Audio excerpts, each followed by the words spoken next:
जय माता दी दोस्तों, स्वागत है आपका मेरे चैनल पर। भगवान को पाने का सबसे आसान, सबसे सरल तरीका आज मैं आपको बताऊंगी। भगवान को पाने के 3 तरीके हैं, 3 रास्ते हैं। वेदों ग्रंथों में भी यह विख्यात है, लिखे हुए हैं कि 3 नियमों को अपने के बारे में लिखा है। 3 नियमों के बारे में लिखा है। जब आप भगवान को पाने के लिए कोशिश करते हैं, अपने इष्ट देवी देवता की झलक पाने के लिए कोशिश करते हैं, वे 3 काम करते हैं, तो आपको उनकी कृपा भी प्राप्त होती है और आपको उनके दर्शन भी प्राप्त होते हैं, आप उनको पा भी लेते हैं। तो इसके लिए कुछ लोग क्या करते हैं, दूसरों की सेवा करते हैं, बुजुर्ग लोग जो होते हैं उनको सहारा देते हैं, जिनके पास में सहारा नहीं होता, भूखों को वो भोजन कराते हैं। सब लोग अपने अपने तरीके से, अलग अलग तरीके से कोशिश करते हैं। कई लोग तो मंदिर में जाते हैं, कई लोग भंडारे भी करते हैं, कोई साधना करता है, कोई तपस्या करता है। कुछ जो अच्छे काम होते हैं वो सब भगवान को पाने की तरफ एक कदम बढ़ाया जाता है, वो पहला कदम होता है जो ये सब चीज़ें करते हैं। कई लोग तो क्या होता है कि हमने पढ़ा भी है, वेदों में भी पढ़ा है, ग्रंथों में भी लिखा है कि अगर आप श्रद्धा भाव, विश्वास और अच्छे काम से, कर्म से, ज्ञान, सब चीज़ों से अगर आप उनकी तरफ वो काम करते जाएंगे जो अच्छे हैं, तो आप भगवान को जरूर पा सकते हैं। तो वेदों और ग्रंथों में भी लिखा है, पहला कर्म है, पहला है कर्म। कर्म एक ऐसी चीज़ है, कर्म को जो है ना, वेद ग्रंथों में सबसे ऊपर रखा गया है। भगवान ने भी कहा है, कर्म से आप अपने भाग्य को भी चेंज कर सकते हैं, कर्म से आप अपनी किस्मत के ताले भी खोल सकते हैं, कर्म से आप मुझे भी पा सकते हैं। कर्म एक ऐसी चीज़ है कि जो कर्म करता है ना, जो अच्छे कर्म करता है, उनको सब कुछ मिलता है। कर्म जब सच्चे मन से करा जाए, कर्म वो होता है सच, जो भगवान को पाने की तरफ एक पहला कदम होता है।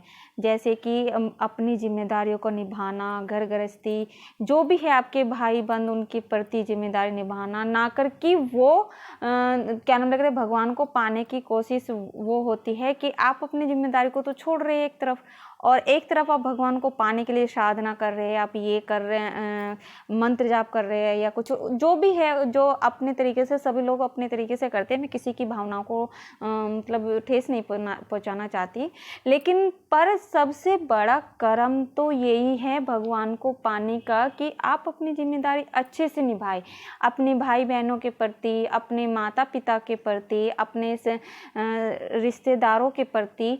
तो पहला होता है कर्म। कर्म को आप करिए और अच्छे कर्म करिए, तो ये पहला आपका कदम हो जाता है भगवान को पाने का, पहली सीढ़ी ये हो जाती है। दूसरा है ज्ञान।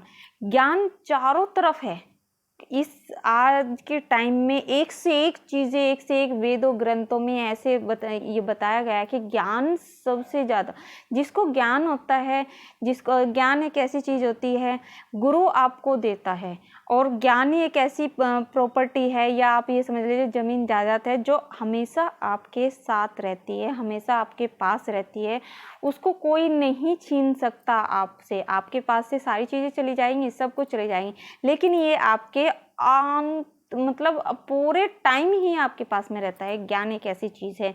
तो आप ज्ञान से, जिसको ज्ञान होता है वेदों ग्रंथों का, मंत्रों का, साधना का, और अपनी मंत्र जाप करने की, उससे पूजा पाठ से, अर्चना से, जिसको इस चीज़ का ज्ञान होता है, तो वो दूसरा कदम उसकी तरफ बढ़ाया जाता है। तो ज्ञान से भी आप भगवान को प्राप्त कर सकते हो, उनकी कृपा पा सकते हो, उनको साक्षात देख भी सकते हो, उनसे बातें भी कर सकते हो, उनको अपना होने का, वे आपको अपना होने का आभास भी दिलाएंगे, आपको संकेत भी देंगे। तो ज्ञान भी सबसे इसमें महत्वपूर्ण होते हैं। तीसरी है भक्ति।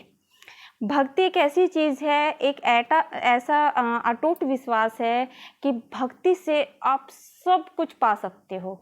अगर किसी के पास ज्ञान भी नहीं है ना, किसी की साधना करने का, किसी का मंत्र जाप करने का, किसी की पूजा अर्चना करने का, तो आप भक्ति एक ऐसी चीज़ है जिससे आप परमात्मा को पा सकते हो, उस ईश्वर को पा सकते हो, उस ईश्वर के कृपा को पा सकते हो। ज्ञान भक्ति एक ऐसी चीज़ है, और भक्ति ऐसी नहीं होती है, ये भक्ति जो है ना, क्या है कि विश्वास के ऊपर होती है। विश्वास अगर आपका अटल है, अटूट है, तो समझ लीजिए आपकी भक्ति सच्ची भी है, आपका ज्ञान भी सच्चा है, जो आप कर्म कर रहे हैं, अच्छे कर्म कर रहे हैं, वो भी सच्चा है।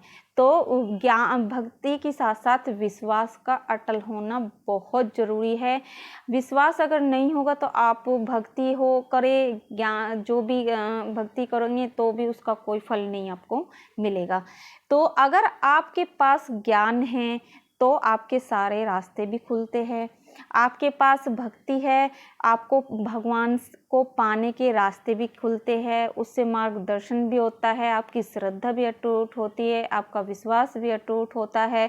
जब आप उस परमात्मा में अपने आप को लीन करने लगते हैं या कर लेते हैं, वो आप उस परमात्मा से मिलने की इच्छा करते हैं, मिलने की चाहत रखते हैं। आपको लगता है कि बस नहीं, मुझे और कुछ नहीं चाहिए, बस मुझे उस परमात्मा को देखना है, मुझे उससे मिलना है, मुझे उसको उनसे बातें करनी है। जो भी आपका भाव है वो आप उसको भक्ति के द्वारा उनसे पहुंचा सकते हैं। तो इसके लिए आपको क्या करना होता है, उनका नाम स्मरण करना होता है। जो उनका नाम स्मरण करते हैं सब कुछ भूल जाते हैं, भूख प्यास सब कुछ, अपने इर्द गिर्द आपके पास में क्या हो रहा क्या नहीं हो रहा, सब उनके नाम में भूल जाते हैं, उनमें लीन हो जाते हैं, उसको भक्ति कहते हैं। तो इससे आप उनको पा सकते हो। तो यही है सरल विधि, उनका नाम आप जप करते रहिए, आपको ईश्वर जरूर मिलेंगे, आपके इष्ट देवता जरूर मिलेंगे। तो माँ दुर्गा की आप सभी पर कृपा ऐसे ही बनी